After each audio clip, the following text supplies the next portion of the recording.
Assalamualaikum warahmatullahi wabarakatuh. Waalaikumsalam warahmatullahi wabarakatuh. Waalaikumsalam warahmatullahi wabarakatuh. Selamat siang Bapak-Bapak, Ibu-Ibu, dan adik-adik mahasiswa semuanya. Terima kasih sudah hadir pada siang hari ini. Selamat datang pada webinar diseminasi efektivitas e-learning dalam mewujudkan capaian pembelajaran pada hari ini. Alhamdulillah kita bisa berkumpul bersama siang ini masih dalam situasi pandemi COVID-19 secara virtual melalui Zoom meeting. Sebelumnya saya mengucapkan selamat menjalankan ibadah puasa bagi yang menjalankannya. Semoga puasa kita hari ini selamat, demikian juga puasa-puasa kita pada hari sebelumnya serta hari-hari berikutnya, dan dapat membawa keberkahan bagi kita semua. Amin. Jadi pada Amin. berikut ini saya sampaikan susunan acara untuk hari ini. Sebagai pembuka nanti ada menyanyikan lagu Indonesia Raya, kemudian dilanjutkan dengan sambutan dan pembukaan oleh pembantu Rektor 1 Bidang Akademik dan Kemahasiswaan Bapak Teddy Rohendi SEMM.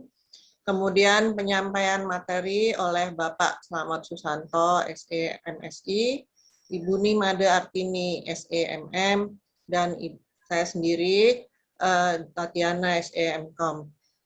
Kemudian setelah penyampaian materi dilanjutkan dengan sesi diskusi tanya jawab maupun pemberian saran atau masukan dari para peserta. Kemudian yang terakhir adalah penutup. Demikian susunan acara. Mungkin bisa kita langsung mulai saja, Mas Gilang, dengan lagu Indonesia Raya, kan?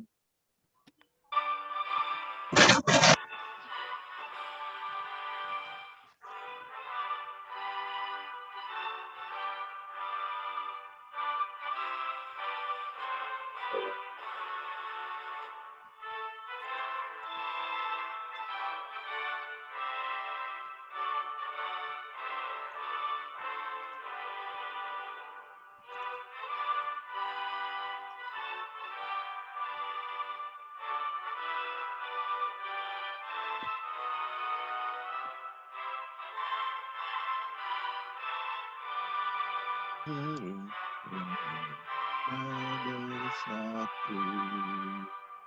Iya, biar tahu lah satu lagi biar dulu. Tapi nggak pernah berjaya itu.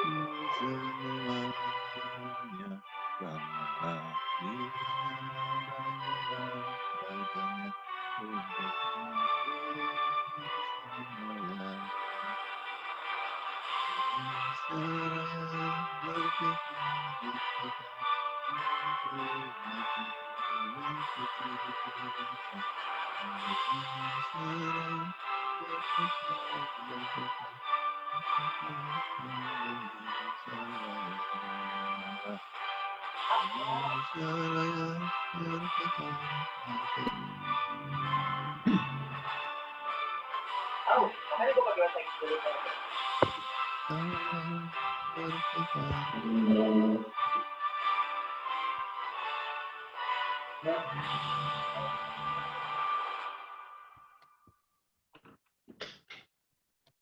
Terima kasih.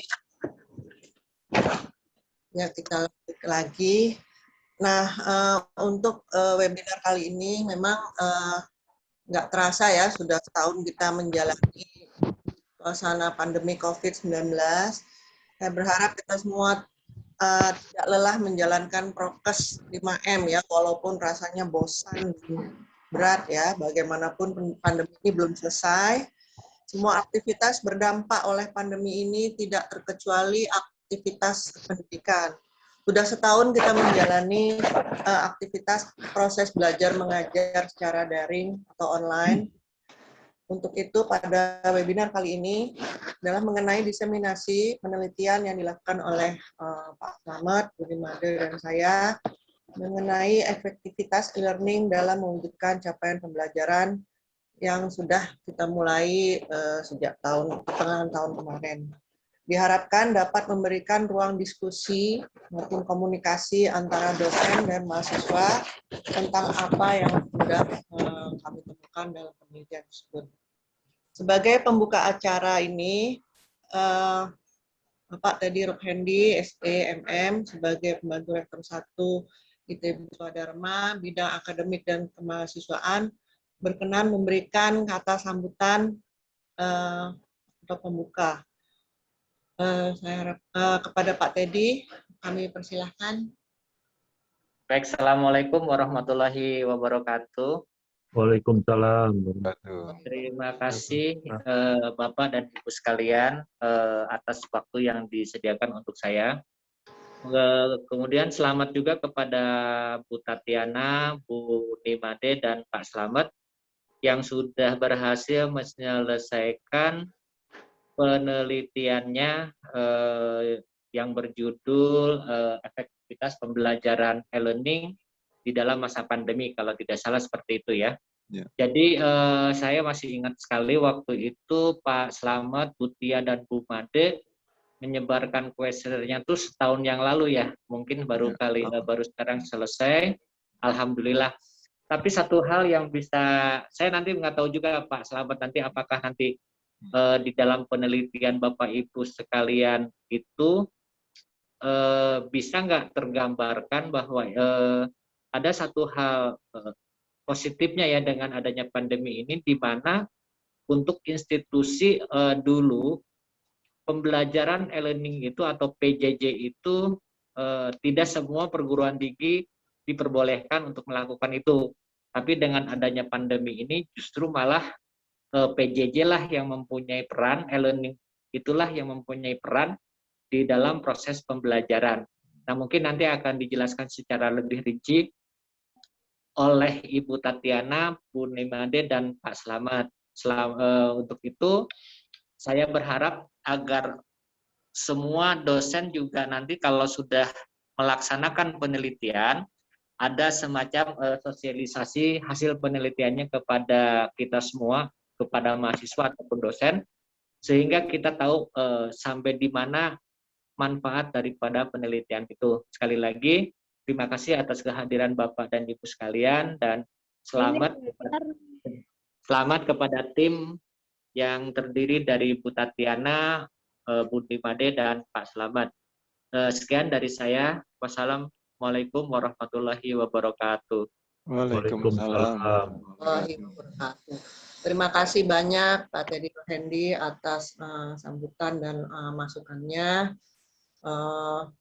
Semoga lancar di sana ya Pak, pembuatan barangnya sehat-sehat, kembali selamat. Ya. Terima kasih Pak Teddy. Saya izin ke ruangan lagi ya Bu ya, soalnya ruangannya jauh. Oke. Terima kasih Pak Teddy, terima kasih. Wassalamualaikum. Waalaikumsalam warahmatullahi wabarakatuh. Selanjutnya kita masuk ke acara berikut, yaitu penyampaian materi hari ini. Ini akan disampaikan oleh Pak Slamet, dan saya. Sebelumnya sekilas saya sampaikan dulu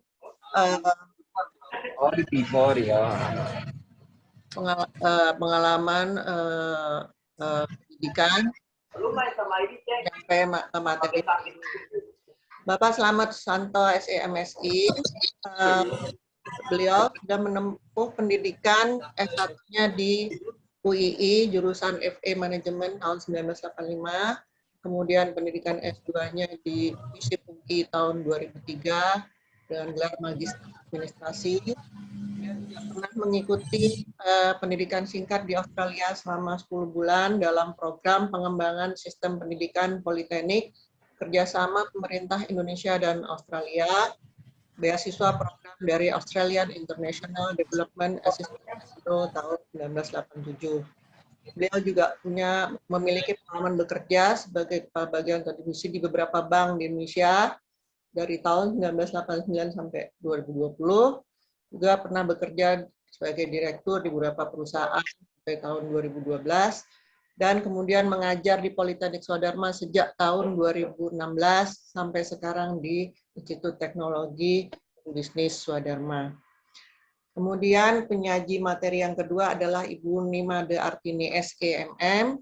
Beliau menempuh pendidikan S1-nya di Fakultas Ekonomi Akuntansi Universitas Warmadewa Denpasar 1993.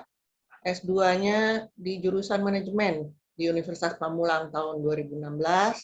Aktif mengikuti beberapa pelatihan profesional di universitas tersebut dan juga aktif mengajar di Politeknik Swadharma sejak tahun 1999 sampai sekarang di Institut Teknologi Bisnis Swadharma.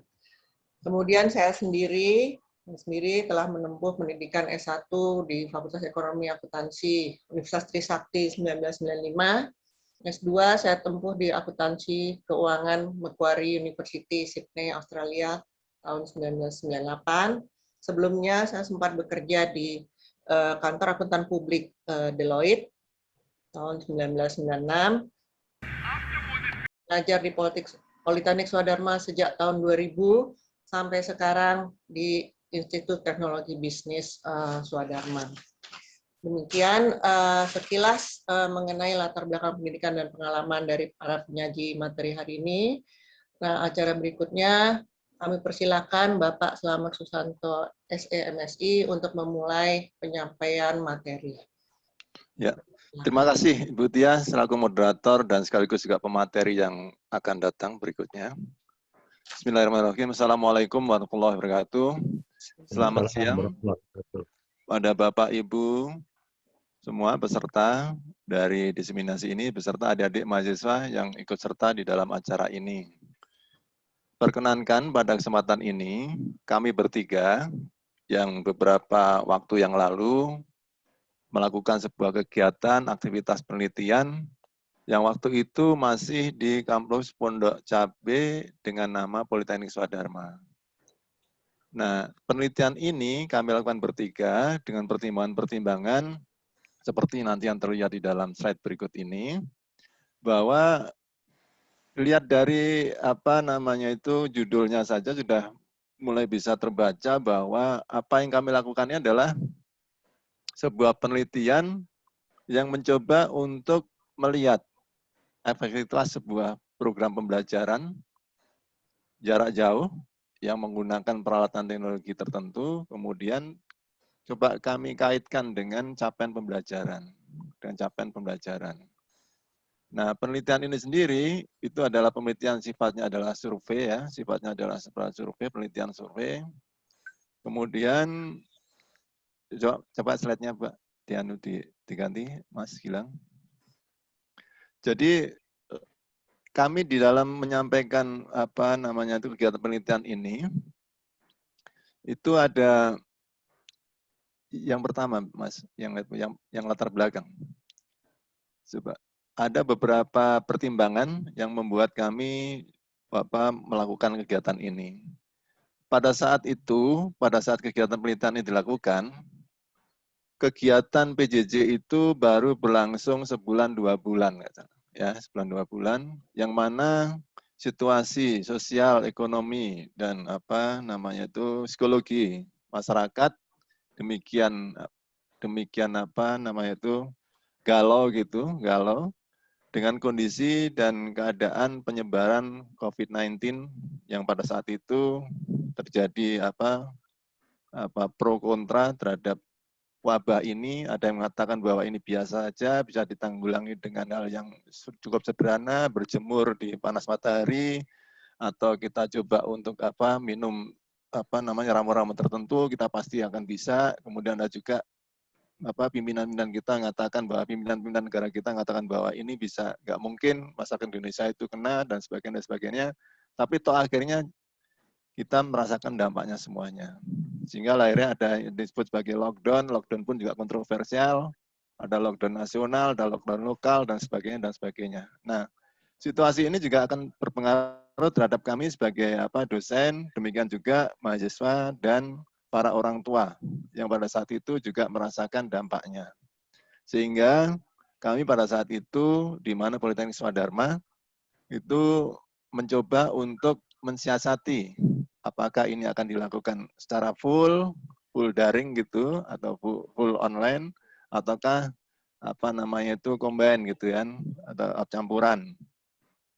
dari pertimbangan-pertimbangan yang ada, akhirnya terselenggaralah sebuah program pendidikan pembelajaran jarak jauh yang sifatnya adalah trial and error ya. Kami menyebutkan trial and error karena perguruan tinggi tidak semua perguruan tinggi yang lain itu siap untuk melakukan itu, dan bahkan ada permasalahan-permasalahan teknis yang dihadapi oleh dosen, mahasiswa maupun perguruan tinggi penyelenggara sendiri, yang mana permasalahan teknis ini tersangkut dengan masalah koneksi internet, kemudian ketersediaan kuota, kemampuan mahasiswa untuk mendapatkan kuota dan sebagainya. Nah, inilah yang melatar belakangi kami bertiga melakukan penelitian itu. Di satu sisi adalah adanya semacam keharusan bahwa semua apa yang dideliver oleh dosen kepada mahasiswa harus punya ketercapaian di dalam proses pembelajaran. Nah, itulah dua masalah inilah yang antara efektivitas program PJJ-nya sendiri dan capaian pembelajaran menjadi topik yang menurut kami adalah menarik. Dan sebelumnya juga banyak penelitian yang serupa yang dilakukan kegiatan ini ya, antara PJJ dan capaian pembelajaran. Namun situasi pandemi COVID ini semakin menambah masukan bagi para peneliti bagaimana kondisi ini bisa berpengaruh terhadap capaian pembelajaran. Dan berikutnya next. Ya.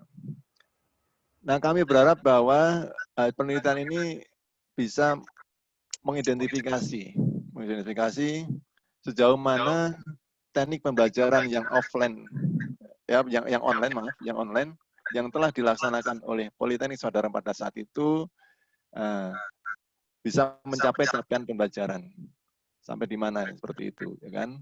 Kemudian dari temuan itu tadi, maka kami akan coba untuk memberikan rekomendasi kepada institusi yang kebetulan pada April 2020 itu proses penggabungan antara Politeknik Swadharma dan Sekolah Tinggi Mestimik Swadharma menjadi ITBS, itu sudah diterima perizinannya, sehingga mudah-mudahan rekomendasi yang akan kami sampaikan ini, juga bisa memberikan warna dalam kebijakan pelaksanaan pembelajaran jarak jauh masa yang akan datang. Nah, silakan lanjut. Ada tiga hal penting ya, yang menjadi fokus dari kami. Bagaimana sebuah proses pembelajaran itu berlangsung dan bagaimana capaian pembelajaran itu bisa diraih. Tiga proses pembelajaran ini, tiga aspek penting ini adalah, pertama adalah aspek pedagogik. Aspek pedagogik ini berfokus pada bagaimana interaksi dosen dan mahasiswa di dalam proses belajar mengajar, termasuk perencanaan pengajarannya, kemudian cara evaluasinya, komunikasinya dengan dosen dan mahasiswa. Ini fokusnya di situ. Kemudian ada aspek yang namanya aspek teknologi. Aspek teknologi ini adalah menurut kami penting untuk dilihat, karena bagaimanapun juga yang namanya pembelajaran jauh-jauh ini berbeda sekali dengan pembelajaran dalam kelas, di mana aspek teknologi ini menjadi tulang punggung dari keberhasilan pelaksanaan proses pembelajaran jarak jauh ini, yaitu adanya ketersediaan konektivitas dari jaringan internet yang ada, kemudian platform yang digunakan, apakah itu antara dosen dan mahasiswa menggunakan seperti apa, kemudian kendala-kendalanya seperti apa, dan sebagainya.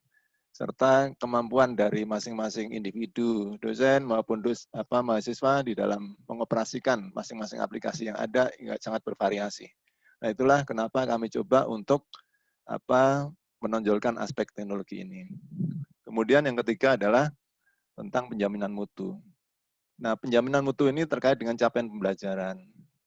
Bagaimanapun juga, apapun kondisinya dan bagaimanapun cara mendeliver dari sebuah mata kuliah, maka penjaminan mutu ini menjadi sangat penting, karena bagaimanapun juga ini adalah semacam tolak ukur apakah yang disampaikan oleh dosen kepada mahasiswa itu memang betul-betul sesuai dengan apa yang diharapkan, seperti itu. Nanti komponen-komponen apa yang ada di dalam pedagogik, teknologi, maupun penjaminan mutu, itu akan diuraikan berikut ini. Silakan. Ada apa temuan-temuan yang pernah dilakukan oleh peneliti-peneliti jauh sebelumnya bahwa sebuah pembelajaran itu akan efektif, ya, akan efektif kalau didukung oleh 4 hal. 4 hal itu adalah quality of assurance, ya, jadi jaminan dari kadar informasi yang disajikan kepada mahasiswa atau siswa, apakah ini mudah untuk dipelajari dan di mana tingkat kesalahannya itu adalah diharapkan kecil, ya. Jadi adanya jaminan seperti itu. Kemudian adanya semacam appropriate level of interaction ini adalah sebuah ketepatan pemilihan dari sebuah media pembelajaran, ya. Apakah dan kemampuan dari para dosen di dalam melihat sejauh mana sih siswa itu bisa menyerap pembelajarannya. Nah, ini tentunya agak beda antara yang di kelas maupun yang di offline, karena kita tidak bisa melihat satu persatu secara langsung sebagaimana pelaksanaan pembelajaran offline dalam kelas. Sehingga perlu adanya semacam teknik dan strategi tertentu bagaimana dosen bisa memastikan bahwa mahasiswa telah siap menerima materi-materi yang diberikan oleh dosen. Kemudian masa waktu. Waktu itu adalah dalam sebuah program pendidikan pembelajaran itu tentunya dibatasi oleh waktu. Kalau di perguruan tinggi itu ada 16 kali pertemuan, apakah itu offline maupun offline. 16 kali pertemuan itu termasuk ujian tengah semester dan ujian akhir semester. Nah, ini juga bisa memberikan pengaruh terhadap efektivitas pembelajaran. Apakah penggunaan dari 16 kali pertemuan yang termasuk ujian tadi itu sudah efektif atau tidak, itu adalah bisa dilihat dari penggunaan waktu yang ada. Serta durasi dari setiap pertemuan itu sekian menit, sekian jam, sekian SKS dan sebagainya, itu adalah masalah elemen waktu yang jadi faktor penentu dari efektivitas pembelajaran. Satunya lagi, sebentar, kembali tadi. Nah, satu lagi adalah insentif. Insentif ini adalah jadi effort atau usaha dari dosen, ya, dalam motivasi siswa. Ini menurut kami dan dari wawancara yang kami coba untuk gali dari dosen, memang agak susah, agak berat untuk memberikan motivasi dengan cara yang online seperti ini, gitu kan? Cara seperti ini. Karena bagaimanapun juga kalau kita sudah dikasih alasan oleh mahasiswa bahwa waduh ada gangguan sinyal misalnya, nah itu udah bermasalah itu. Kita nggak bisa ngecek tuh apa benar gangguan sinyal atau memang ada masalah lain sehingga mahasiswa kurang tertarik untuk mengikuti program pembelajaran jarak jauh ini. Nah ini juga masalah seberapa besar usaha dosen di dalam memotivasi para siswanya atau para mahasiswanya. Ya, lanjut. Nah, dimensi-dimensi yang saya sebutkan tadi itu yang sudah saya jelaskan di depan, ada di pedagogik, teknologi, dan penjaminan mutu. Setelah kami coba untuk ulas di sana, yang nanti ini semua dimensi ini kami jabarkan dalam bentuk kuesioner, Bu. Bapak, Ibu sekalian, adik semua, dan sebenarnya yang waktu itu juga ikut partisipasi mengisi kuesionernya. Kemudian, nah dimensinya sama yang kami coba untuk ukur, baik untuk kuesioner untuk dosen maupun untuk mahasiswa. Cuman bentuk pertanyaannya agak berbeda, ya. Tapi dimensinya ada dimensi pedagogik oleh dosen, ada dimensi pedagogik untuk mahasiswa, kemudian ada dimensi teknologi untuk dosen dan mahasiswa, serta demikian juga dengan dimensi penjaminan mutu yang dilihat oleh para dosen dan dilihat oleh para mahasiswa. Jadi kami harapkan adanya semacam balancing gitu ya, bagaimana dosen mengatakan A, apakah terkonfirmasi dengan pendapat yang mahasiswa atau sebaliknya. Itu yang kita coba di sini ya. Lanjut. Silakan berikutnya. Nah, komponen-komponen seperti ini ya. Contoh aja misalnya pedagogik gitu. Kemudian apakah dosen sudah melaksanakan perencanaan pembelajaran e-learning itu dengan baik? Misalnya apakah para dosen itu sudah membuat perencanaan pembelajaran semester? Kemudian bagaimana cara penyampaian materinya, pakai media apa, ya kan? Apakah kemudian bentuk-bentuk interaktifnya seperti apa. Nah, ini juga coba kita kemas dalam bentuk kuesioner. Demikian juga dengan teknologinya. Teknologi adalah platform yang digunakan ya, baik digunakan oleh dosen maupun oleh mahasiswa.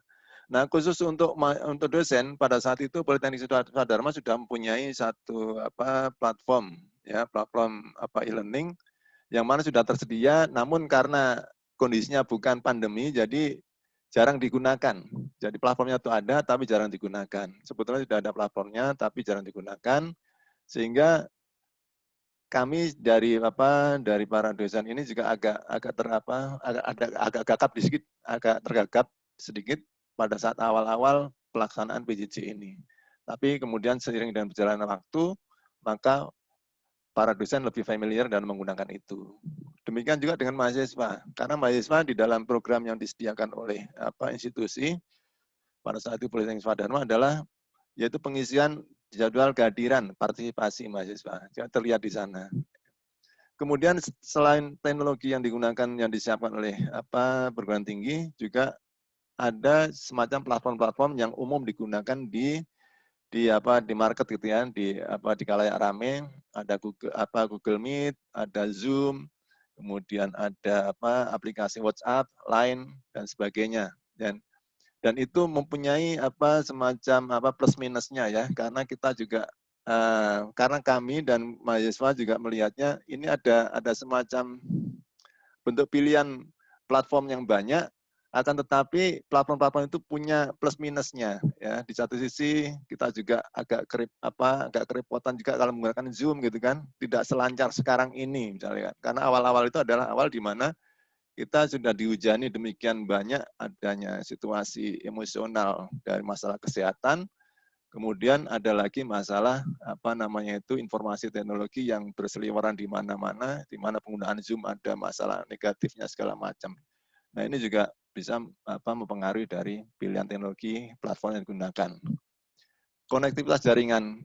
Alhamdulillah ya teman-teman dari para pengajar di Politeknik Swadharma pada saat itu dan mahasiswanya itu sebarannya tidak seluas seperti perguruan tinggi barangkali ya, yang sampai ke daerah-daerah begitu, sehingga jaringan internet yang tersedia dan sebagainya relatif tidak ada gangguan, relatif tidak ada gangguan. Hanya saja masalah kuota pada saat itu ya, karena waktu itu belum ada namanya bantuan kuota untuk mahasiswa dan sebagainya, belum ada, sehingga merasa terbebani dengan tambahan pengeluaran baru untuk membeli pulsa dan sebagainya. Nah, ini juga dimensi teknologi yang ada di dalam penelitian kami itu. Sedangkan penjaminan mutu ini adalah efektivitas evaluasi pelaksanaan.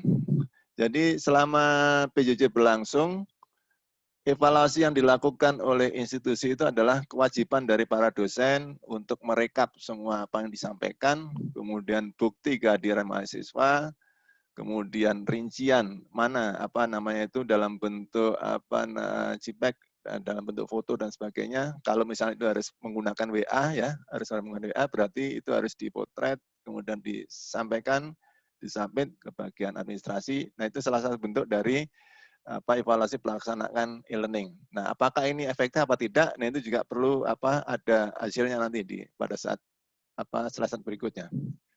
Kemudian kita dalam penjaminan mutu juga melihat apa sih hambatan-hambatan yang dihadapi oleh dosen maupun oleh mahasiswa dalam kaitannya mendukung pelaksanaan PJJ ini. Dan kemudian yang terpenting itu adalah standar mutu pelaksanaan e-learning. Standar mutu pelaksanaan e-learning ini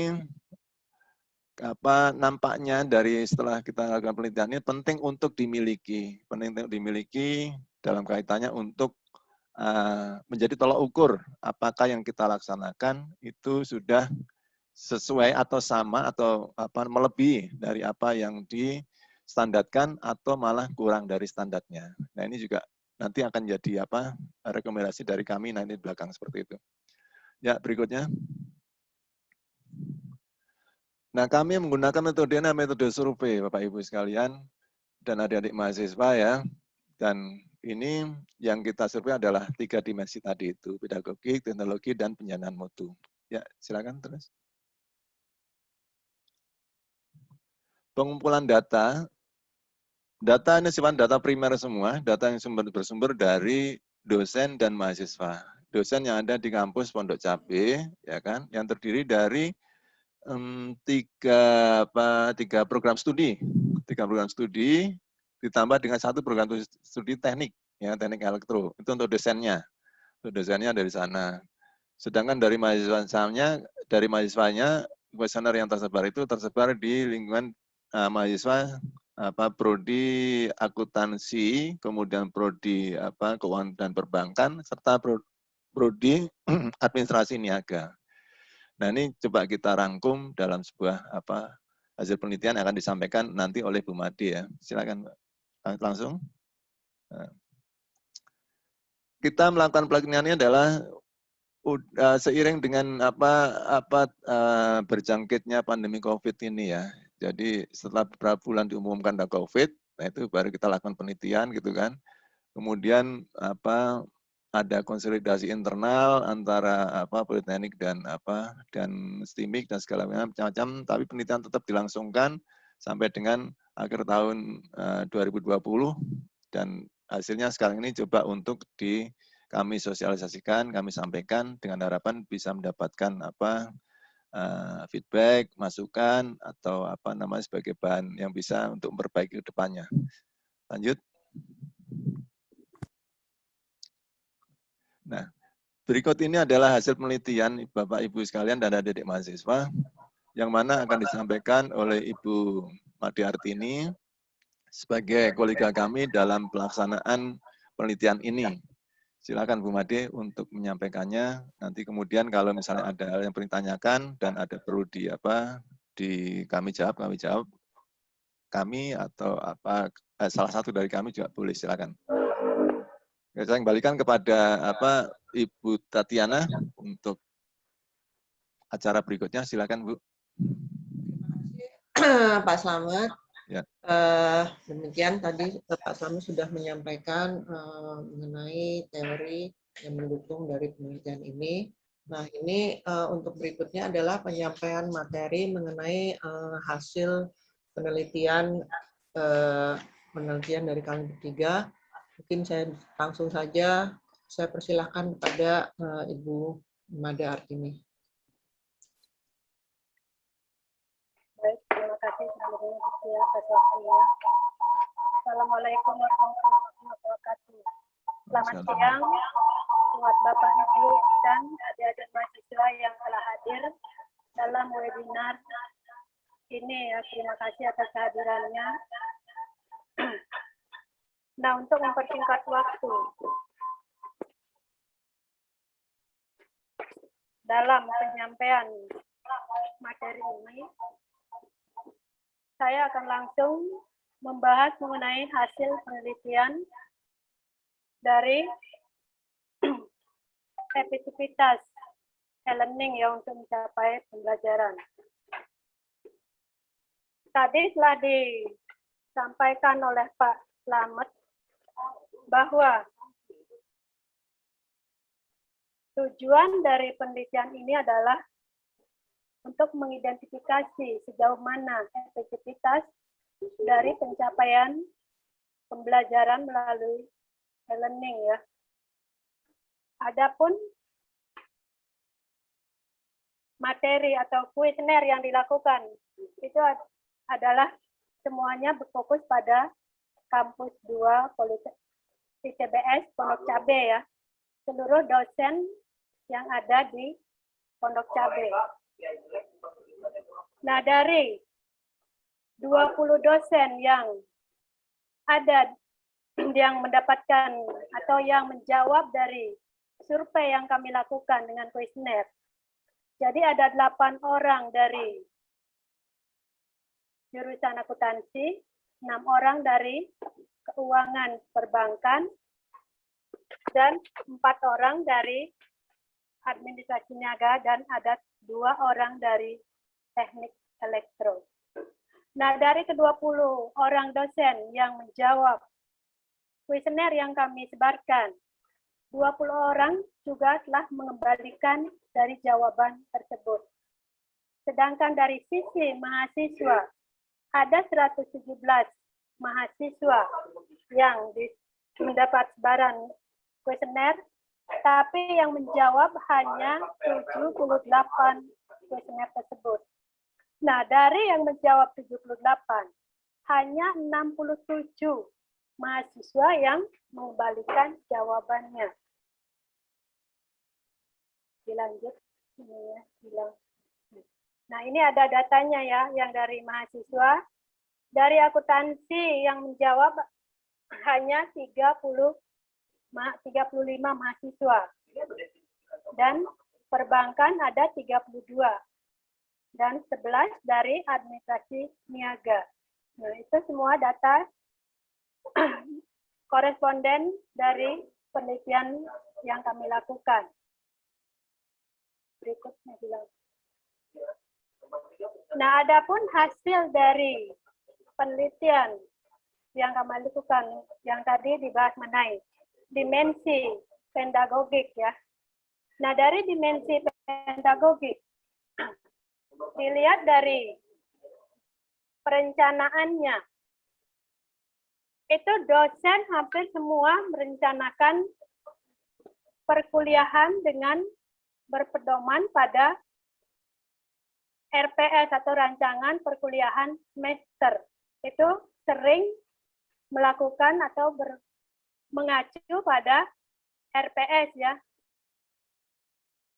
Nah, selain itu ada skornya 4,4. Itu menunjukkan bahwa dosen dalam merencanakan bahan kuliahnya sering mengacu pada rancangan perkuliahan semester.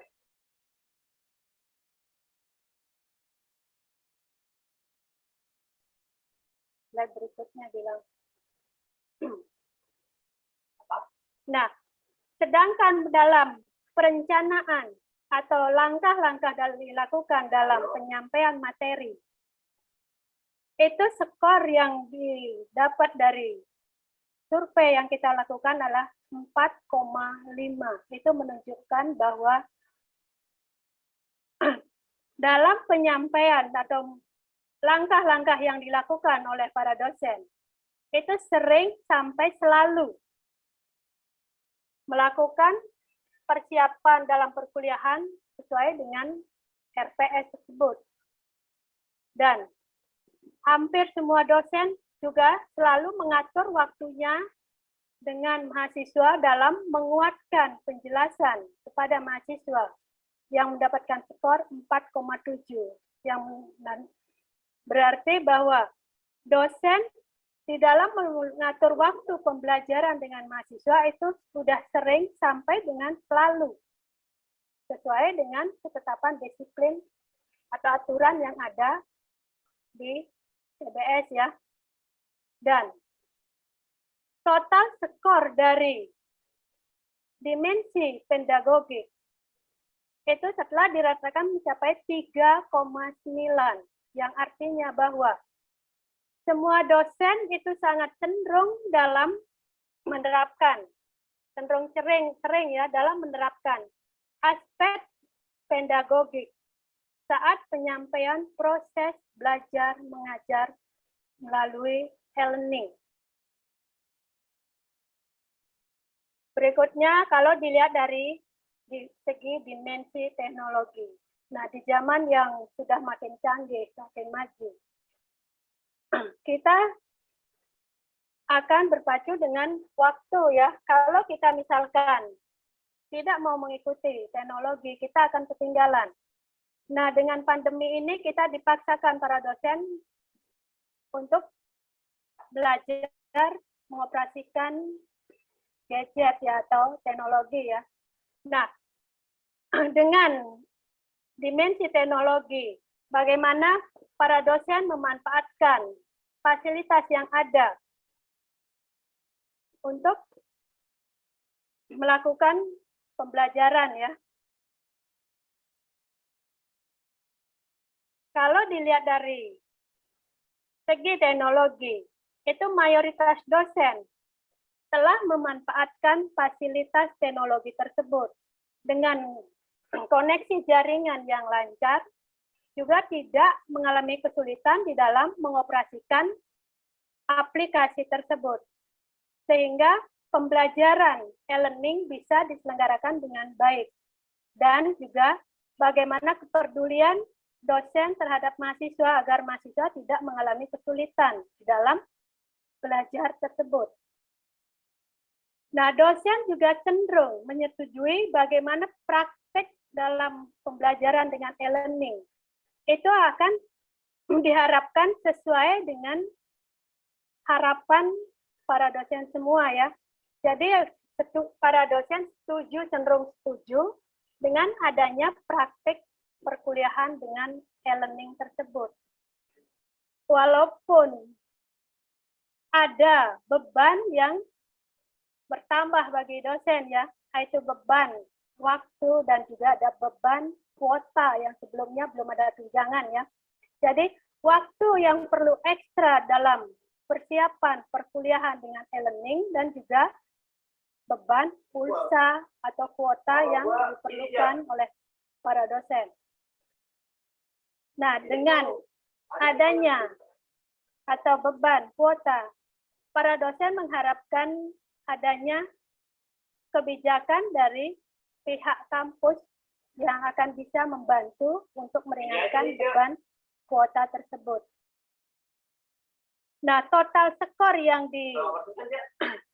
dapat dari dimensi teknologi itu menunjukkan skor 3,4 yang menunjukkan bahwa pandangan dosen cenderung setuju atas penggunaan teknologi e-learning yang terkait dengan pemanfaatan sarana yang mendukung persiapan dari pelaksanaan proses mengajar dengan e-learning.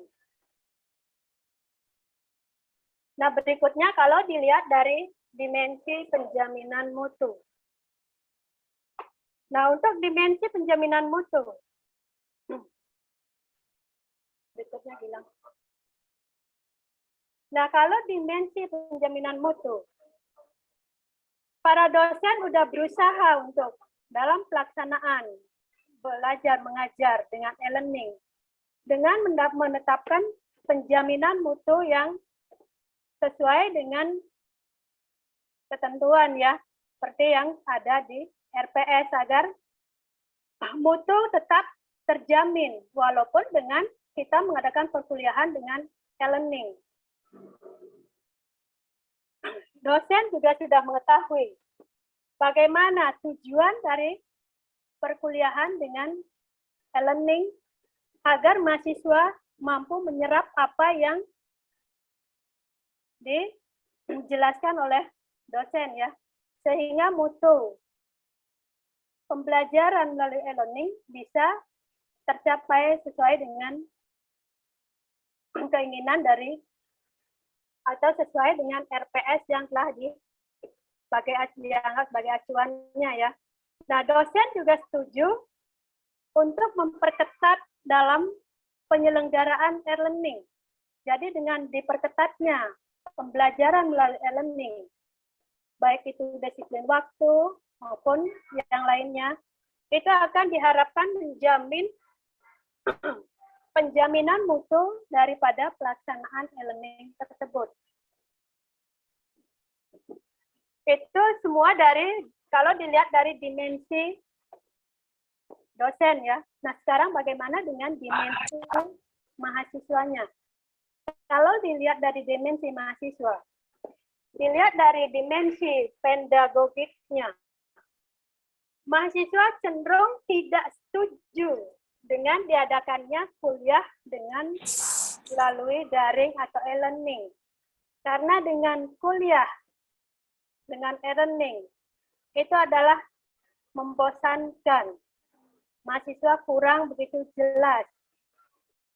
Jadi dalam penangkapan dari mahasiswa kurang maksimal. Ya. Jadi mahasiswa kurang setuju dengan adanya e-learning tersebut. Nah, dalam mengutarakan permasalahan yang ada yang dihadapi oleh mahasiswa, mahasiswa juga kurang setuju. Kalau dengan e-learning lebih nyaman menyampaikan permasalahannya. Jadi mahasiswa lebih senang dalam penyampaian permasalahan yang dihadapi melalui tatap muka. Dan kalau dilihat dari semangat dalam mengikuti perkuliahan dengan e-learning, mahasiswa juga cenderung setuju dalam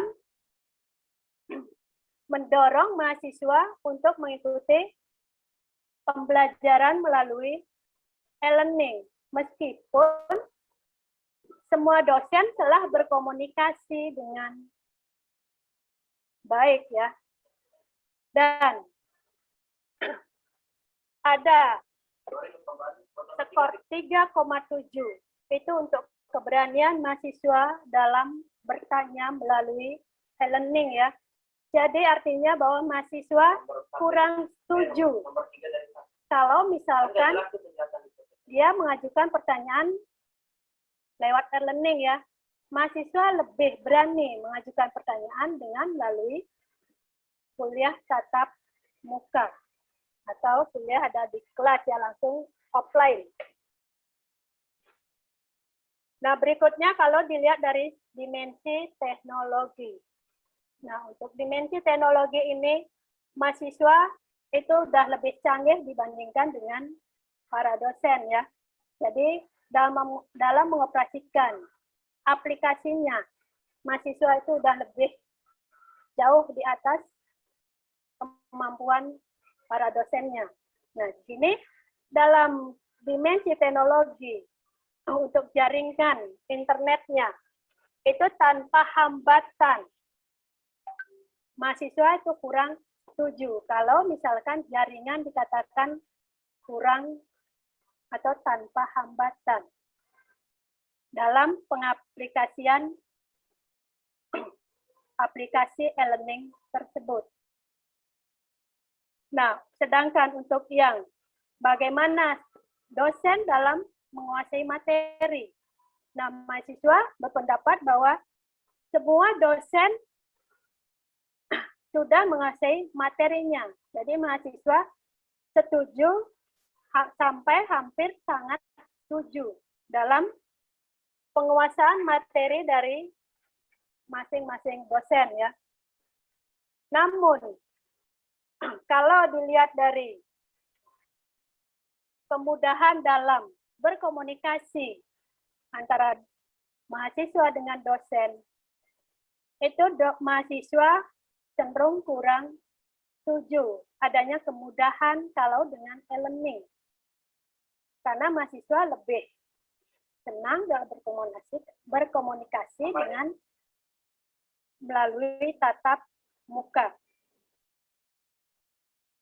Dan juga kalau misalkan dalam pemberian tugas, nah, mahasiswa sangat atau tidak setuju bahwa dalam perkuliahan e-learning, tugas itu lebih mudah dibandingkan kalau misalkan kuliah tatap muka.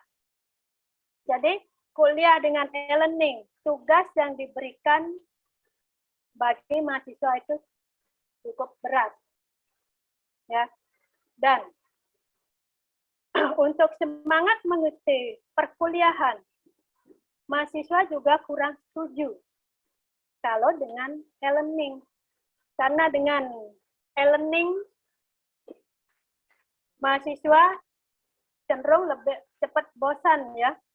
Jadi semangat untuk kuliah itu kurang.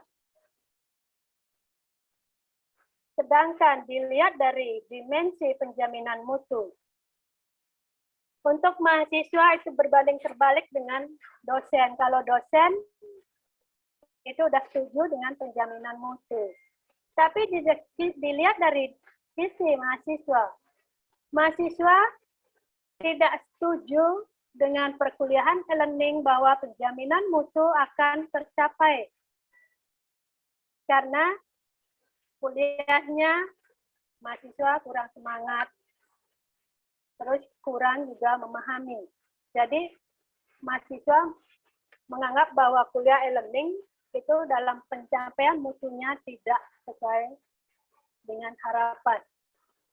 Dan tugas-tugas juga yang diberikan pada mahasiswa oleh dosen itu cenderung lebih berat dibandingkan dengan kalau tugas-tugas kalau kuliah dengan tatap muka atau kuliah di kelas ya. Kalau jika dilihat dari sisi ujiannya, bahwa ujian melalui e-learning juga dianggap lebih sulit dibandingkan dengan ujian yang dilakukan dengan tatap muka. Jadi mahasiswa kurang setuju kalau ujian online lebih mudah dari ujian offline. Jadi skornya 4 sampai 5. Jadi mahasiswa tidak setuju atau sangat setuju ujian online lebih sulit dibandingkan dengan ujian offline. Nah, di sisi lain, dari dosen memberikan bahwa penjelasan mahasiswa setiap pertemuan e-learning itu tujuannya, tujuannya itu adalah 3,8. Jadi di sini mahasiswa kurang setuju kalau penyampaian dosen itu telah sampai sesuai dengan ke mahasiswa itu hanya bagian saja. Dan waktu, kalau dilihat dari segi waktu, mahasiswa menganggap kurang atau sampai kurang fleksibel sampai dengan setuju untuk fleksibelnya dan santainya. Karena di sini skornya 3,9, jadi kurang setuju, hampir mendekati setuju. Kalau dilihat waktu kuliahnya fleksibel dan juga santai. Jadi secara keseluruhan penjaminan mutu dilihat dari dimensi mahasiswa bahwa mutunya adalah tidak sesuai dengan harapan dari mahasiswa ya, yaitu 3,4 yang menunjukkan bahwa mahasiswa kurang setuju kalau kuliah dengan e-learning memenuhi pencapaian mutu tersebut. Nah, demikian presentasi dari saya mengenai hasil penelitian. Sedangkan untuk yang bagian penutup atau kesimpulannya nanti akan dijelaskan oleh rekan saya, Ibu Tatiana. Untuk waktu kami kembalikan kepada Ibu Tatiana. Sebelumnya mohon maaf kalau ada kekurangan dan kesalahan dalam presentasi tadi. Terima kasih, ada waktunya. Silakan Bu Tia.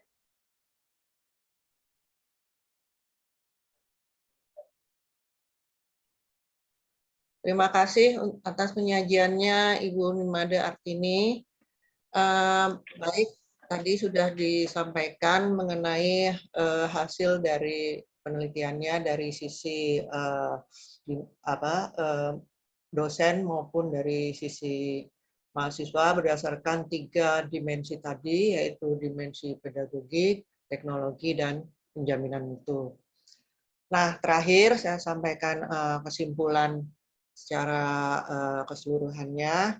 Nah, ini kalau dilihat dari kesimpulan tadi, untuk dimensi pedagogik dari sisi dosen dan mahasiswa, nah untuk dari sisi dosen, intinya adalah mayoritas dosen secara umum sudah membuat atau merencanakan materi kuliahnya berdasarkan RPS, dan juga sudah menentukan langkah-langkah penyampaian materi kuliahnya beserta waktu sesuai jadwalnya juga, dan juga dari sisi penjelasan materi juga sudah disesuaikan dengan menurut RPS-nya, dan hampir semuanya menjalankan disiplin proses belajar mengajar.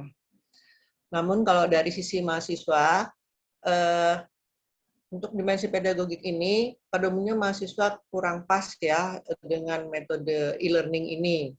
Ya, mungkin banyak yang masih merasa bosan, ataupun dari sisi penerimaan materinya yang belum bisa menangkap penjelasan dari dosen. Jadi masih ada penyampaian yang belum pas dari sisi mahasiswanya. Berikutnya, nah untuk dari sisi dimensi teknologi.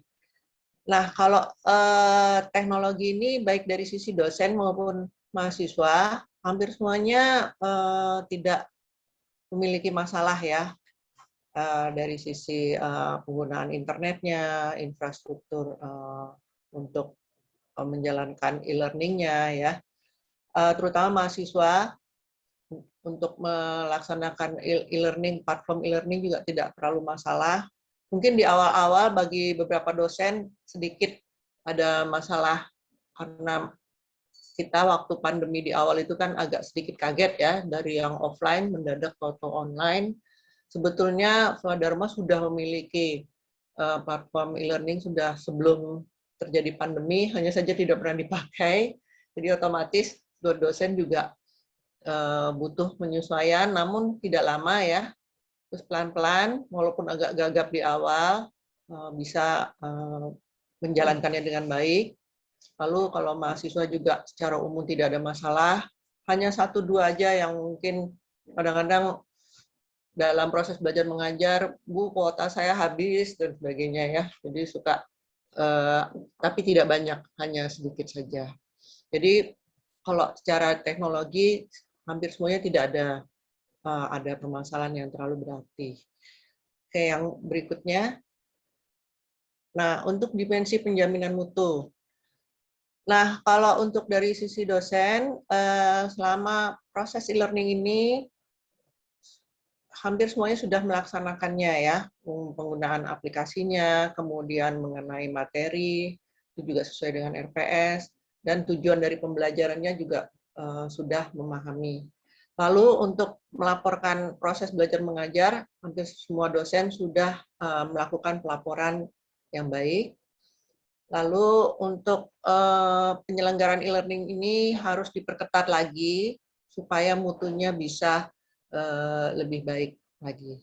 Nah, itu hampir semua dosen setuju untuk hal ini. Untuk dari sisi mahasiswanya, berikut Mas Gilang. Ya, kalau dari mahasiswa juga berpendapat penjaminan mutu pelaksanaan harus ditingkatkan lebih baik lagi, karena tidak semua dosen mampu memotivasi mahasiswanya untuk mengikuti e-learning dengan baik. Jadi butuh peningkatan lagi.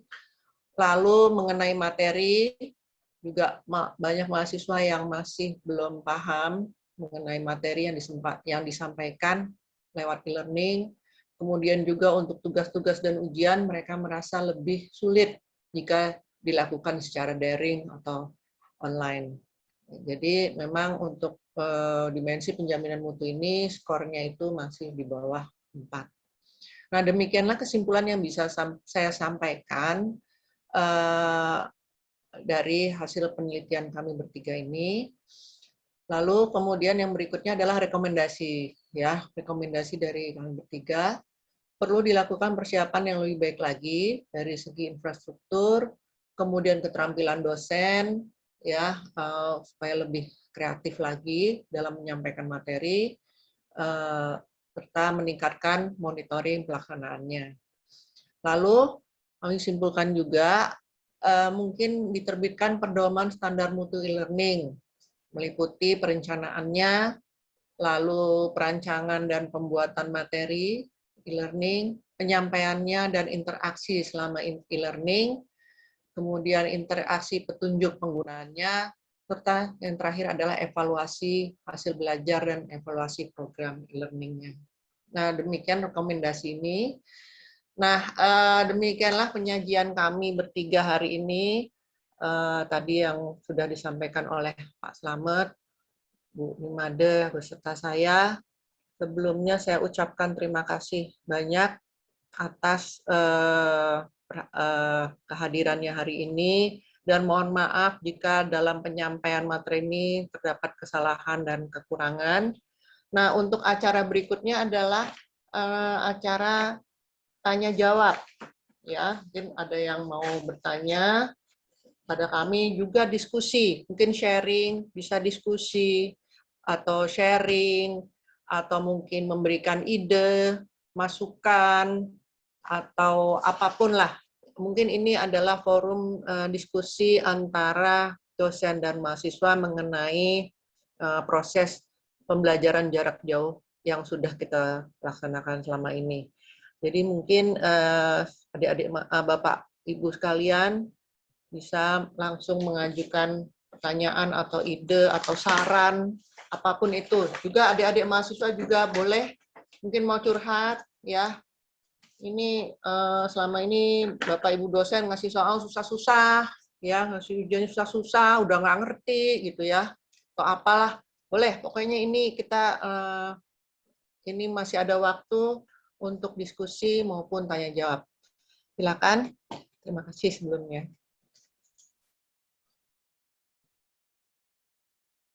Ya, monggo mungkin Bapak Ibu.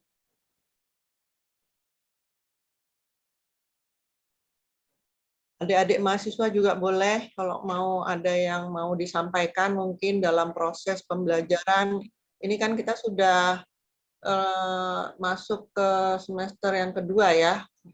Salah ya, sudah setahun ya. Sudah setahun ini pandeminya. Jadi mungkin ada yang mau curhat atau apa kekurangan yang sudah terjadi. Baik, Bu Tia, boleh saya bicara sebentar, Bu Tia? Boleh, silakan, Pak. Begini ya. Jadi Bapak Ibu semua dan adik-adik yang saya hormati, ini kondisi pandemi ini kita masih mengalaminya ya, yang berarti bahwa proses pelaksanaan offline itu baru trial di beberapa wilayah dan harus memenuhi prokes yang ketat menurut Kemendikbud yang sudah disampaikan gitu ya. Termasuk kewajiban dari para tenaga pendidikan maupun dosen untuk dilakukannya vaksinasi dan sebagainya. Nah, apa yang saya sampaikan ini adalah terkait dengan pelaksanaan PJJ di waktu yang akan datang. Meskipun nantinya itu ada kegiatan offline, tapi sifatnya masih terbatas kemungkinan besar.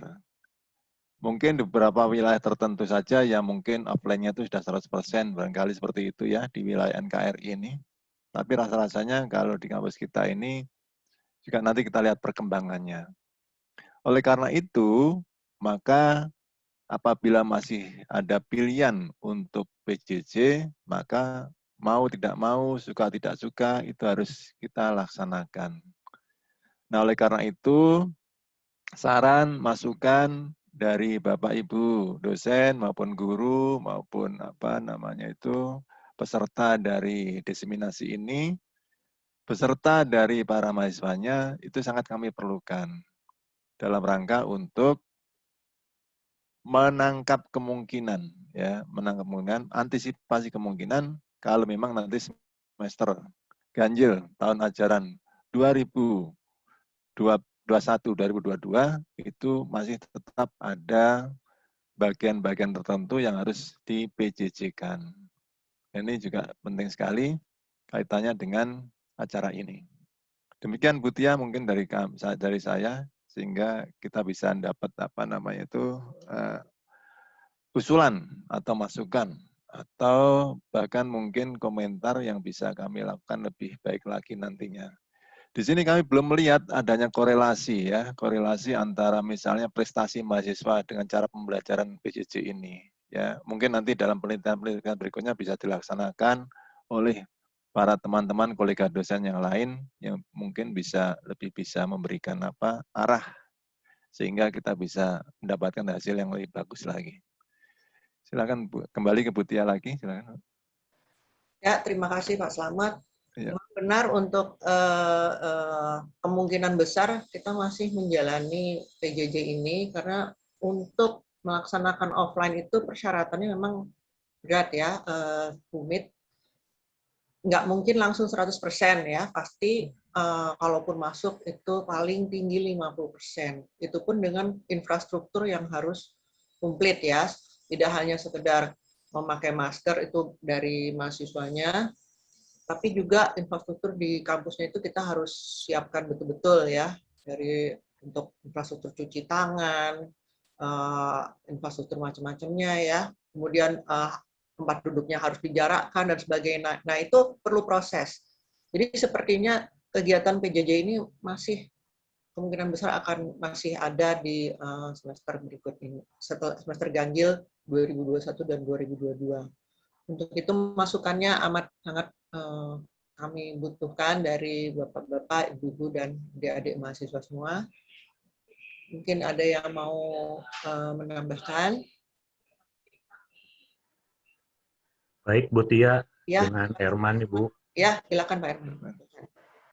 Ya, terima kasih atas penyampaiannya. Ini sangat bermanfaat sekali nih dalam perbaikan kita untuk melaksanakan PJJ ke depannya. Dari dimensi yang diteliti tadi, memang sudah mengcover ya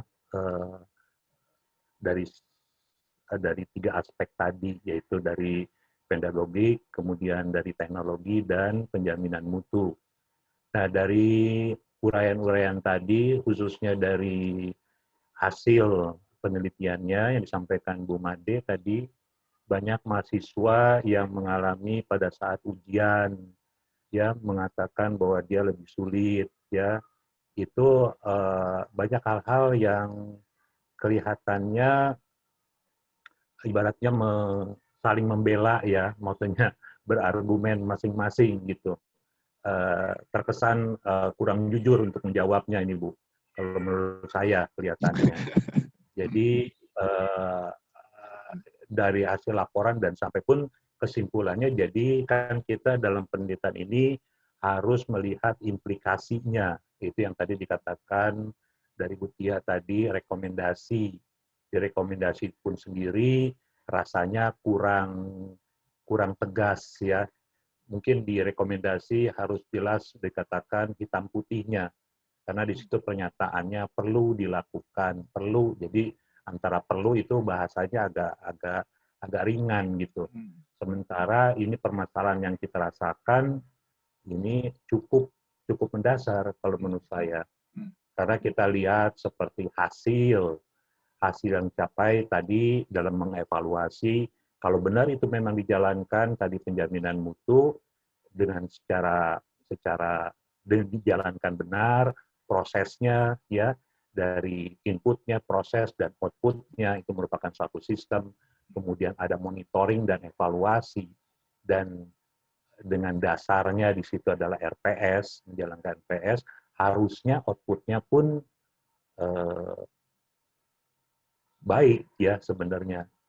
Sementara kalau kita memuji atau mengiyahkan bahwa PJJ ini seolah tidak ada masalah, ya, bukan tidak ada masalah dalam arti kata agak sedikit berkurang, tapi kan kesannya tadi seolah tidak ada masalah, mungkin jadi apa namanya, baik dari sisi mahasiswa maupun dari sisi dosennya, seperti itu. Yang kita rasakan, jangankan PJJ gitu ya, dalam kondisi offline sendiri tetap muka, kita bisa mengetahui kualitasnya belum yang bisa kita harapkan. Nah, itu mungkin ibaratnya dimensi yang dikatakan monitoring tadi, pada saat penjaminan mutu, monitoring dan evaluasi mungkin lebih ditingkatkan, bukan hanya sekedar lebih ditingkatkan, memang harus ada keharusan ditingkatkan di dalam bagaimana ininya, indikatornya. Jadi kalau kita lihat, kalau benar-benar itu menjalankan RPS-nya, karena di RPS itu sendiri kan jelas antara pokok pembahasan, bahan kajian yang akan disampaikan, kemudian waktunya, ya, terus kemudian yang terpenting di situ adalah metode, ya. Di metode itu mungkin kita mengenal dengan 7, ya, ada 7 bahkan lebih mungkin, ya.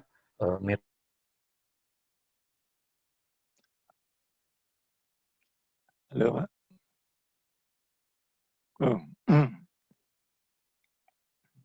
Halo. putus ya Pak Herman ya. Mbak, ditunggu dulu sebentar. Halo Pak Herman.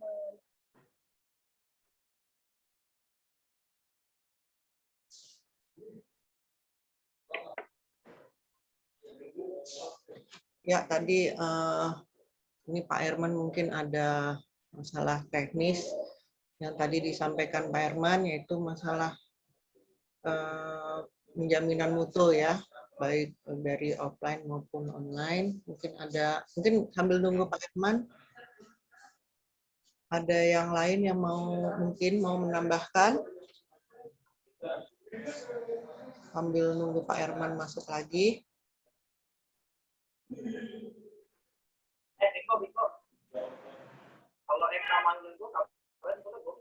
Pak Slamet mungkin ada yang disampaikan. Ya, baik. Terima kasih Bu Tia.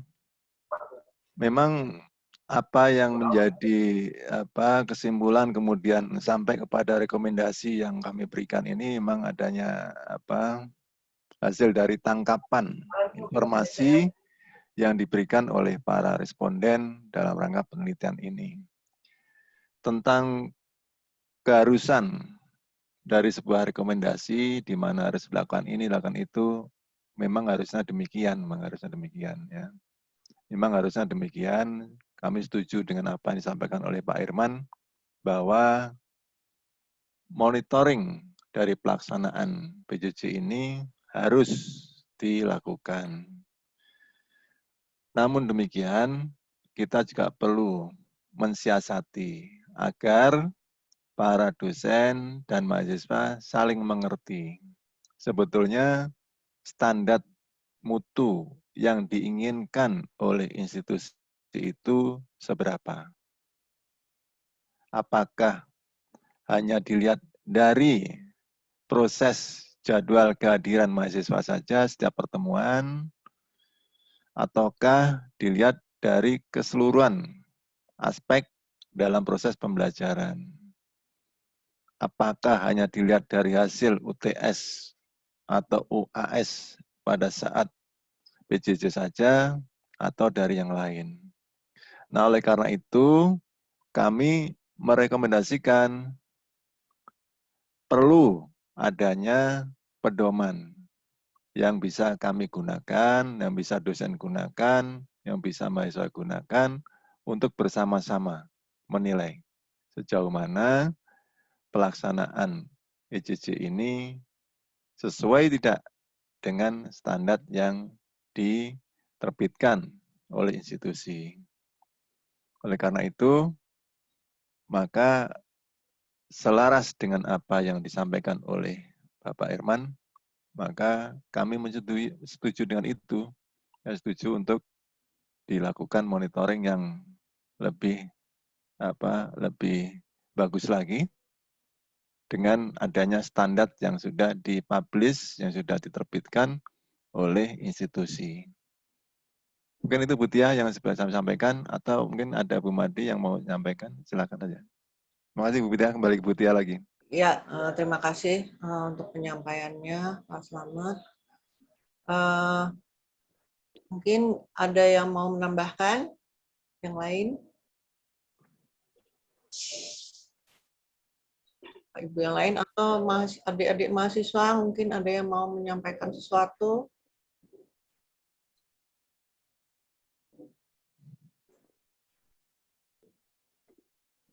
Wah, ini ayo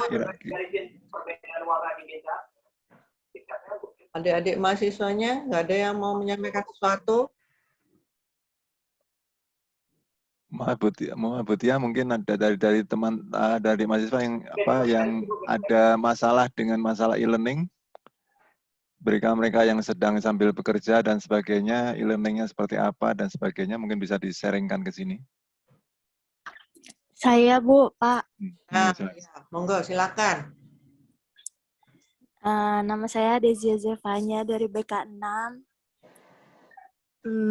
Waktu semester lalu apa lalunya lagi ya, ada dosen yang nggak e-learning sama sekali, terus tiba-tiba nilainya keluar aja. Wah, oke. Saya nggak ngerti lagi itu gimana. Udah gitu rata, kayak rata 8, 80 apa. Pokoknya rata 80. Oke, berarti Entah dari mana nilainya, e-learningnya kosong, nggak ada apapun sama sekali. Tidak pernah kuliah sama sekali. Nggak pernah, Bu. oh jadi nggak pernah pakai e-learning sepadanya, nggak pernah dipakai ya? Nggak pernah. Saya WA paling dikasih materi aja. Terus udah materi pun itu sebelum UTS doang. Udah gitu langsung UTS. Nanti pas mau UAS juga sebelum UAS dikasih materi langsung UAS gitu doang. Itu UTS-nya bagaimana ininya pelaksanaannya? Itu dari materi yang biasanya dikasih beberapa hari sebelum itu pun harus saya yang minta. Nggak bakal dikasih kalau nggak saya yang WA duluan. Maksudnya dikirim lewat email gitu jawabannya? Di WA, Bu. Saya yang kumpulin, saya yang koordinasiin per kelas, baru diserahin ke dosen via WA. Oh, semuanya dikumpulkan via WA gitu ya. Jadi ini Iya. tidak ada pertemuan, cuma ujiannya hanya lewat UTS dan UAS saja via WA gitu ya. Iya, Bu. Terima kasih. Ada lagi mungkin yang mau disampaikan? Mbak Adezia, ada lagi? Apa itu aja? Itu aja sih, sama paling mungkin ini Bu, kalau misalnya waktu offline, misalnya ada tugas atau ujian itu kan kita tahu ya Bu hasilnya dan salahnya di mana buat pembelajaran di pertemuan selanjutnya atau di ujian selanjutnya. Nah kalau di online ini kan nggak ada tuh Bu. Itu menurut saya, buat saya pribadi itu susah Bu. Karena misalnya ada kayak kemarin ada mata kuliah perpajakan, Pak Nanan yang ngajar kayaknya. Nah itu misalnya, itu kan banyak hitung-hitungan. Nah itu saya nggak tahu yang mana perhitungan saya yang benar, yang mana yang salah. Karena cuman ngumpulin, dan nilai. Keluar tiba-tiba nilai nanti di akhir. Oke. Kalau menurut saya itu sih kurang ini sih Bu. Tapi nggak tahu ya kalau mahasiswa lain, tapi kalau menurut saya pribadi itu kurang, jadi kurang Ya, kamu memahami aja sebenarnya. paham ya jadinya ya. Iya. Jadi Iya, Bu. kalau offline mungkin ada komunikasi langsung gitu ya. Iya, saya bisa nanya kan, hasilnya juga kelihatan kan, Bu. Kalau online agak lebih sulit itu mungkin. Iya, itu sulit. Oke, terima kasih Mbak Andizia. Iya, itu aja Bu. Makasih. Udah, oke, terima kasih. Oke, jadi ini yang pertama ada dosen yang tidak menggunakan e-learning-nya sama sekali, sehingga memberikan materi menjelang ujian saja lewat WhatsApp ya. Lalu katanya dalam kelemahan dari online itu, terutama yang bagian hitungan-hitungan ya, jadi mungkin pada saat mengerjakan soal, kalau offline anaknya bisa langsung nanya gitu ya, sambil ngerjain di papan tulis atau gimana. Nah ini lewat online, kegiatan seperti itu jadi tidak ada gitu ya, tidak ada sehingga proses pemahamannya jadi berkurang. Ya mungkin itu yang disampaikan Adezia. Mungkin ada yang mau menambahkan dari yang tadi disampaikan Adezia. Pak Nanan mungkin ada yang mau disampaikan Pak Nanan? Gimana? Assalamualaikum warahmatullahi wabarakatuh. Waalaikumsalam warahmatullahi wabarakatuh. Ya memang Bu, kalau dalam e-learning ya kita kan tidak bisa komunikasi langsung. Dan anaknya juga kan nggak nanya. Kalau setiap nanya anaknya pasti saya jawab. Seperti kemarin kan, sekarang kan misalnya saya pegang pengantar 2 ya Bu ya. Itu selalu ada komunikasi, tapi itu pun tidak semua mahasiswa Bu. Cuma ada 1 orang yang aktif. Pak ini nggak ngerti, jelaskan. Pak ini nggak ngerti, jelaskan. Nah kalau dulu zaman dia mungkin ya kurang ada komunikasi dan memang nggak nanya juga. Saya emang nggak nanya ya menjelaskan gitu Bu. Terima kasih Bu. Ya. Terima kasih. Terima kasih Pak Nanan. Ya sama-sama Pak. Memang saya sendiri mengalami ya. Jadi online ini mungkin kelemahannya adalah kalau saya nggak bisa lihat karakter, nggak bisa bertatap langsung itu kan intinya kalau melihat langsung ekspresi mereka di kelas ya dan emosi mereka itu kan kelihatan kalau kita tatap langsung. Nah ini karena online ini memang kita menebak-nebak. Sampai sekarang aja saya suruh taruh fotonya di Spada, masih ada yang belum naruh foto. Bukannya apa ya, foto kan paling nggak saya kenal gitu ya, kali mana tahu. Jadi itu sebagai foto itu dalam online ini, satu sisi untuk ini juga ya, pengawasan nanti misalnya pada saat ujian atau apa. Oh ini anaknya bener nih yang ikut. Jangan nanti orang lain yang ikut kuliahnya atau gimana ya. Jadi karena sejak semester kemarin itu kelasnya itu saya belum pernah ketemu sama sekali sama mahasiswanya. Jadi ketemu langsung online. Jadi otomatis saya belum pernah. Dengar Pak? Anaknya seperti apa. Nah ini juga. Jadi kalau pada kuliah yang lewat Google Meet atau Zoom, nah ini dikhawatirkan yang Zoom siapa gitu ya, yang dengerin siapa gitu kan. Kita nggak tahu, jangan dia yang masang Zoom bukan dia gitu ya. Makanya saya kemarin agak menekankan pentingnya tolonglah dipasang fotonya di studio atau apa. Jadi paling nggak saya kenal orangnya, jadi pada saat tatap muka, oh ini sama dengan foto yang sudah ditampilkan selama ini gitu ya. Mungkin itu kekurangan dari online ya, jadi hubungan emosionalnya amat sangat kurang gitu ya. Mungkin ada yang mau tambahkan yang lain? Nah untuk yang mungkin saya sedikit untuk yang online memang kita agak susah memang mengetahui mahasiswa mana yang benar-benar mau ikut kuliah dan pada saat kita memang kuliah ini kan kamera semua dimatiin, jadi kita nggak tahu mahasiswa itu memang benar kuliah apa enggak. Cuma mungkin dia di ini ada nama-nama, cuma apakah dia memang benar-benar ngikutin kuliah atau dia mungkin cuma masa ini doang. Itu juga permasalahan di online. Jadi kita tidak tahu apakah benar-benar itu mahasiswa memang benar ikut kuliah dan kita sudah menjelaskan pada saat kita udah tanya paham nggak, diem kan. Kalau udah sampai di wanti-wanti, kalau emang nggak jelas, kalau emang di Zoom nggak ngerti atau Gemit nggak paham, boleh di WA sampai segitu kita juga biar mahasiswa paham mau kuliah. Tapi memang kebanyakan bilang ya paham, cuma pas ujian memang kelihatan di sana mahasiswa mana yang memang benar-benar ikut kuliah, mana yang tidak ikut kuliah. Jadi harus pada saat kuliah memang kita perlu dia benar-benar ada gitu, benar nggak anaknya ini benar ikut kuliah. Karena kalau dengan Zoom atau Gemit kita nggak tahu dia ikut apa enggak, karena yang muncul seperti ini kan cuma nama-nama gitu, tapi orangnya nggak ada. Oke. Itu nggak tahu, makanya belum bocor. Nah ini Pak Herman udah ada lagi. Pak Herman mungkin tadi terputus Pak Herman. Iya. Bisa diteruskan lagi. Oh memang dari sana ya Bu? Ini terputus ya, barunya masuk lagi nih Pak Herman. Iya. Mungkin ada yang mau, yang tadi belum selesai, boleh dilanjutkan. Oh maksudnya udah terjawab atau mungkin udah dijawab? Jadi intinya ini Bu, saya meneruskan itu aja. Jadi itu tadi tingkat kejujurannya aja. Jadi yang dikatakan susah, kalau kita boleh ya dari sisi dosen, karena itu pengerjaan seperti ujian. Jadi pengerjaan ujian kan pastinya di rumah.